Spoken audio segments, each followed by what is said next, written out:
তো hey friend, welcome back to my channel Sujata Sonai. তোমরা সকলে কেমন আছো? চলে এলাম নতুন আর একটা ব্লগ নিয়ে। আশা করব ভালো আছো, সুস্থ আছো। আমিও বেশ ভালো আছি। আর সবাইকে জানাই শুভ সন্ধ্যা। এটা কিন্তু সন্ধ্যাবেলার ভিডিও। তো এখন সন্ধ্যাবেলা দেখতে পাচ্ছ তোমরা দাদাভাই এই মাত্র কিন্তু কাজের থেকে এলো। আর আমাকে কিন্তু ফোন করে বলেছিল যে তুমি কিন্তু রেডি হয়ে থেকো, তোমাকে একটা আজকে সারপ্রাইজ দেওয়ার আছে। তো আমি কিন্তু জানতাম না যে কি করবে। তো আমি এটা দেখালাম ভিডিওর মাঝে। তোমরা দেখলে যে আমার মেয়ের আঙুলটা কেটে গেছিলো, যে তার পরের দিন কিন্তু। আর আমার কিন্তু বাড়ি থেকে এই সোনার পলা আংটিটা আর কানের দুল আর আইএসটি এই তিনটে জিনিসই নিয়ে আসা হয়েছিল। আর আমার মেয়ের সোনার জিনিস কিচ্ছু আনেনি, ও পরতে অতটা ভালোবাসে না। আর সেই কারণে ওকে একটা রূপোর আংটি পরিয়ে দিয়েছি। আর তোমার দাদাভাই এখন কিন্তু চলে এসেছে গাড়ি নিয়ে। আমরা যাব কিন্তু রাস্তায়, কোথায় নিয়ে যাবে আমি জানি না, আর কি দেবে তাও জানি না। তো হঠাৎ করেই বলেছে চলো সারপ্রাইজ আছে, এখন আমি কিন্তু বলতে পারবো না, জিজ্ঞাসা করবে না। তারপরে একটা দোকানে নিয়ে এলো, আমিও জানি না। দোকানে দেখছি থালা বাসন, আমি ভাবছি আবার কি থালা বাসন কিনে দেবে নাকি, অনেক তো থালা বাসন আছে, আবার কি হবে। তো তারপরে আমাকে বললো তুমি বাইরেই দাঁড়িয়ে থাকো, আমি দেখার চেষ্টা করছিলাম, ওই কারণে ভিডিও চালিয়েছি। আর এইদিকে দেখো মিক্সার অর্ডার দিয়েছে। তো ওই দোকানটাই দেখলাম প্রথমে, ওই আন্টির দোকানে পছন্দ হলো না। তারপরে এখানে মিক্সার দেখছিলাম। আমাদের কিন্তু এই গ্রিন কালারের মিক্সারটা আমার খুব পছন্দ হয়েছিল, কিন্তু গ্রিন কালারের মিক্সারটার ওয়ারেন্টি নেই, 6 মাসেরও নেই, 3 মাসের। ওই কারণে দামও কম, আমি নিতে চাইলাম না। তারপরে কিন্তু আমার বর আমাকে মিক্সার গ্রাইন্ডার কিনে দিয়েছে। তো কোনটা কিনে দিয়েছে তোমাদেরকে কিন্তু ঘরে গিয়ে দেখাবো। তারপরে চলে এসেছি একটা বড় ক্যাফেতে। এখানে কিন্তু ক্যাফে, চা, স্পেশাল সব কিছু পাওয়া যায়। এত সুন্দর চাটা খেতে। আর বরের সঙ্গে ফার্স্ট টাইম চায়ের শপে এসেছি, চা টেস্ট করব এখানকার। এলাইচি চা, মানে এলাচ, দারচিনি, লবঙ্গ অনেক কিছু দেওয়া ছিল, চাটাই স্বাদ পাচ্ছিলাম। তারপর তোমার হচ্ছে তেজপাতা, আদা। আর এখানে কিন্তু জল দিয়ে চা করে না, সবটাই কিন্তু দুধের চা। তো আমার তো বেশ ভালো লেগেছে। আর 3 কাপই নিয়েছিলাম। বাচ্চাকে চা দেওয়া উচিত নয়, কিন্তু যেহেতু আমরা এসেছি চা খেতে, তো তোমার দাদাভাইয়ের তো কাজের থেকে এসেছিলো, খুবই খিদে পেয়ে গেছিলো। আর এখানে পাও ভাজি নিয়ে নিয়েছিলাম। পাও ভাজিটা তোমার দাদাভাই খিদে পেয়েছে বলে নিয়েছে, বাট আমরাও একটু একটু পরে খেয়েছিলাম বলছিল বলে। আর এদিকে দেখো ডোনাকে খাইয়ে দিচ্ছে ওর তো বাবার কাছে। ডোনা চা খাচ্ছে ফোন দেখে। আর এদিকে দেখো চাটা টেস্ট করতে করতে আমি তোমাদেরকে একটু যতটা পারছিলাম দেখাচ্ছিলাম। এটা বড় একটা শপ আর ভীষণ সুন্দর কারুকার্য। ওপরটা দেখো পুরো টালির মতো লাগছে, বাট টালি ছিল না, ওগুলো কী ছিল আমিও জানি না। আর চাটা কিন্তু সত্যি সেই একদম টেস্ট। আমি কিন্তু আমাদের এলাকায় এরকম চা খাইনি। আর ওই পাশে যে লাইটটা ছিল ওই কারণে কিন্তু ফোকাসটা ভালো হচ্ছিল না মাঝে মধ্যে। তো যাই হোক, একদম সাজুগুজু করে বরের সাথে চলে এসেছি চা খেতে। চা ক্যাফে বলতে পারো এটা এখন, চা শপ। তো চাটা বেশ সুন্দর ছিল। তারপরে তোমাদের দাদাভাই নিয়ে এসেছে একটা বড় একদম গ্রসারি আইটেমের দোকানে। তো ওখানে এসেই কিন্তু আমি ফার্স্ট একটা আমুল দুধের প্যাকেট নিয়ে নিয়েছি, কারণ আমুল দুধের চা খেতে আমি খুব ভালোবাসি। আর দোকানটা এতটা বড়। তারপরে কিন্তু এখানে এসে আমি যখন ভিডিও শ্যুট করছিলাম, দোকানের যে কর্মচারীগুলো ছিল ওরা বলছিল, জিজ্ঞাসা করছিল যে তুমি কি ভিডিও করছো, কোনো চ্যানেলে করো? আমি বললাম হ্যাঁ। তোমার দাদাভাই বললো ইউটিউব চ্যানেল আছে। তারপরে ওরা বলল আমাদেরকেও চ্যানেলটার লিঙ্ক দাও না, আমরা দেখব। তারপরে কিন্তু ওখানে দুজন আমাকে সাবস্ক্রাইব করে দিল। বাট আমার এটা এত ভালো লেগেছিলো এই দোকানে যাওয়ার পরে, যে সাবস্ক্রাইব নিজেরাই বললো আমরা সাবস্ক্রাইব করব, দেখব। তো যাই হোক সাবস্ক্রাইব করে দিল।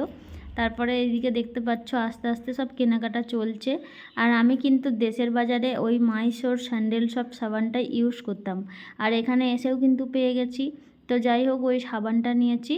আর নিয়েছিলাম কি কি সেটা বাড়িতে গিয়ে দেখাবো। তারপরে দেখো রাস্তায় ভীষণ বৃষ্টি পড়ছিল, মাথার ওপরে দেখো প্লাস্টিক দিয়েছি।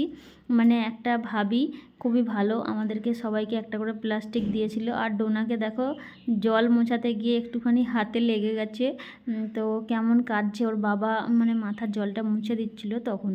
আর আমাদেরকে একটা করে প্লাস্টিক দিয়েছে, চুলটা মানে গুটিয়ে দেখছো প্লাস্টিকটা মাথায় দিয়েছিলাম, নয়তো ভিজে যেতাম। তো চলো এবার কি কি কিনেছি সেটা তোমাদেরকে দেখাই। তো প্রথমেই কিন্তু ঝুলি থেকে বেরিয়ে গেছে আমার মিক্সার গ্রাইন্ডার। সত্যি কথা বলতে বরমশাই আমাকে এরকম একটা সারপ্রাইজ দেবে আমি ভাবতেই পারিনি। Thank you Sonai. অনেক অনেক ধন্যবাদ তোমাকে। আমার মানে কষ্টের কথা ভেবেছে। তো বাড়িতে তো আমার মিক্সার গ্রাইন্ডার আছেই, বাট এখানে এসেও কিন্তু আমার সুখের আর শেষ নেই। এরকম সুখী কজন হতে পারে, তাই না? আমার সত্যি করেই এখন গর্ব হয় যে আমার থেকে সুখী আর হয়তো দুজন নেই। তো আমাদের মতো মধ্যবিত্ত ঘরে বিলং করে এত ভালো থাকতে আমি আশা করি কেউ পারবে না। তো যাই হোক, এখন আমি যে যেরম যার বরের কাছে সে সেরমটা, তাই না? আমি কিন্তু আমার বরের কাছে সত্যিই রানী বলতে পারো। আমার কোনো কষ্ট কিন্তু আমার সোনাই দেখতেও পারে না আর দেখবেও না। তো যাই হোক, এদিকে দেখতে পাচ্ছ আমার মিক্সার গ্রাইন্ডারটার কালারটাই ইয়েলো কালার, আর গ্রিন কালারটা পছন্দ, বাট টেকসইটা কম বলে ওটা আর নেওয়া হয়নি। আর এই মিক্সার গ্রাইন্ডারটা 200 টাকা কম 4000 টাকা দাম নিয়েছে। খুবই সুন্দর। আর আমার বর বলছিল যে গ্রিন কালারটা, আমি বলছিলাম নেওয়া হলো না। তো ও বলছিল এইটা সবথেকে বেস্ট কালার, ওই ভালোর মধ্যে সবচেয়ে ভালো ছিল এটা, এর ওপরে কিন্তু আর দামি বা ভালো ছিল না। নয়তো আমরা আরও ভালো থাকলে আরও ভালোই নিতাম, কারণ মিক্সার তো সারা বছরই ইউজ করতে পারবো, বাড়িও নিয়ে যেতে পারবো। তো এই সেই মিক্সার গ্রাইন্ডার তোমাদের কেমন লাগছে অবশ্যই কিন্তু কমেন্টসে জানাবে। আমার বর আমাকে ভালোবেসে কিনে দিয়েছে, আমার তো সেই লাগছে। আর আমি যেহেতু জানতাম না, সত্যি করেই গিয়ে আমি পুরো সারপ্রাইজড হয়ে গেছি। আর এরকম একটা বর পাশে থাকলে সত্যিই কষ্ট হয় না। আর এতদিন আমি কি বলতো, একটা মানে ছোটো মতো ছিল, ওটাই মানে ঘষে ঘষে আদা রসুন মানে তরকারিতে দিতাম। ওই কারণে নখের ডগাগুলো, আঙুলের ডগাগুলো মানে একটুখানি ছুলে যেত, জ্বলতো, ওই জন্য আমার বর দিল। আর এখানে এসেছি প্রায় 1 সপ্তাহ হলো। 1 সপ্তাহ পরেই কিন্তু মিক্সার গ্রাইন্ডারটা বড়মশাই কিনে দিয়েছে। আসার 1 সপ্তাহ পরে আমরা এসেছি, প্রায় 2 মাস হতে চললো, কিন্তু এগুলো তো তার পরের ভিডিও, সেই জন্য।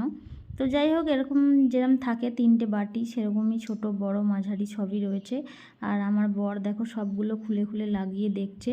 আর আমরা বলা বলি করছিলাম যে সবগুলো বাটির মাথার মানে বাটিটার মানে গার্ডার আছে আর ছোটোটার মধ্যে নেই। তো ছোটোটার মধ্যে ওই গার্ডারটা হয়তো লাগে না, ও দেখছিল টাইট হচ্ছে কি না, এই যে দেখো দেখাচ্ছিল। তো যাই হোক, কালারটা ছিল একদমই হালকা ইয়েলো আর ব্ল্যাক, ফোনে একটু বেশি ডিপ লাগছে। তো আমার বেশ পছন্দ, তোমাদের কেমন লেগেছে বলবে। সত্যি কথা বলতে আমি কখনো বরের কাছে আবদার করিনি যে আমার মিক্সি লাগবে, কারণ আমি জানি এখানে আসতে আর এসে থেকে কেনাকাটা করতে অনেকটা টাকা আমার বরের চলে গেছে। তো আমার বর বলছিল তোমার বন্ধুদের দেখাও কেমন হয়েছে। তো যাই হোক, সত্যি কথা বলতে এরম একটা সারপ্রাইজ দেবে আমি কখনো ভাবিনি। মানে আমার ছোট ছোট জিনিসগুলোতে মানে যেখানে কষ্ট, ছোট ছোট জিনিস আমার বরের সাধ্য মতো সবসময় আমায় দেওয়ার চেষ্টা করে। এমন কোনো জিনিস নেই যে আমার বর আমাকে চাইতে হয়েছে বা দেয়নি। তো যখন যেটা সাধ্য সেটা দেয়।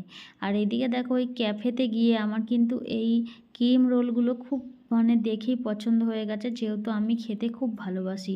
ওই কারণে ক্রিম রোল নিয়ে নিয়েছি 1 প্যাকেট। আর এদিকে শুকনো লঙ্কা দেখেছিলাম ওই শপে গিয়ে, তাই অনেকটা পরিমাণে শুকনো লঙ্কা নিয়ে নিয়েছি। আর তোমাদের তো আগেই জানালাম যে আমি এই সাবানটা কিন্তু দেশের বাড়িতে থাকতেও ইউজ করতাম, আর এখানে এসে পেয়েছি বলে নিয়ে নিয়েছি। আর এখানে ছিল একটা আমুল দুধের প্যাকেট, তোমাদের দাদাভাই কেমন করে সাজিয়েছে দেখো, বলছে তোমার বন্ধুদের দেখাও। আর ডোনার হাতে দেখতে পাচ্ছ, এগুলো কিন্তু মুখে কাটছে গ্যাসের যে মানে ওভেনের নিচে লাগানো থাকে পায়াটা, ওই পাওয়াগুলো। আর একটা বাঁধাকপি। তো ওই ওভেনের পাওয়াগুলো কী হচ্ছে, তোমাদের দাদাভাইয়ের যেহেতু ব্যাচেলার রুমে ছিল, ওইটাও নষ্ট হয়ে গেছে 2-1টা দিকে, ওই কারণে কিন্তু ও ওভেনের ওই পাওয়াগুলো কিনে দিল। আর এদিকে দেখতে পাচ্ছ বাঁধাকপি নিয়েছি, রাতের বেলা গরম গরম মানে রান্না করব হয়তো কিছু একটা। তো যাই হোক, আমি ওকে দেখাচ্ছিলাম লাইক মিক্সারটা দেওয়ার জন্য, আর ও দেখো এরকম করছিল। তো যাই হোক, এদিকে দেখো তোমাদের দাদাভাই খুব খুশি যে এটা আমাকে দিতে পেরেছে। আর আমি খুব খুশি যে আমি এরকম একটা হাজব্যান্ড পেয়েছি যে কিন্তু আমার দুঃখ কষ্টগুলো দূর থেকে দেখলেই বুঝে যায়, আমাকে আর নতুন করে কিছু বলতে হয় না। তো এরম তো সবাই চাই, তাই না? আমাদের মতন ঘরে একটুখানি ভালো মানে বাসা হলেই আমার মনে হয় সুখে থাকে মেয়েরা। তো আমার তো অন্তত ভালোবাসা হলেই হয়ে যায়। তো এরকমই ভালোবেসো প্রিয় সারা জীবন, যে যাই বলুক, যে যতই পিছনে পড়ুক, কপালের মানে ভাগ্যে যেটা আছে লিখন সেটা তো আর কেউ নিতে পারে না। তো সেই দিক থেকে বলবো আমি খুব লাকি।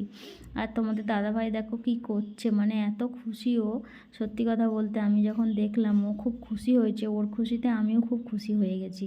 এটাই তো হওয়াটা স্বাভাবিক, তাই না? সত্যি কথা বলতে এখন আমার বুক বাজিয়ে বলতে ইচ্ছা করে, 9 বছর বিয়ে হচ্ছে, কমপ্লিট হলো, যে আমি অনেক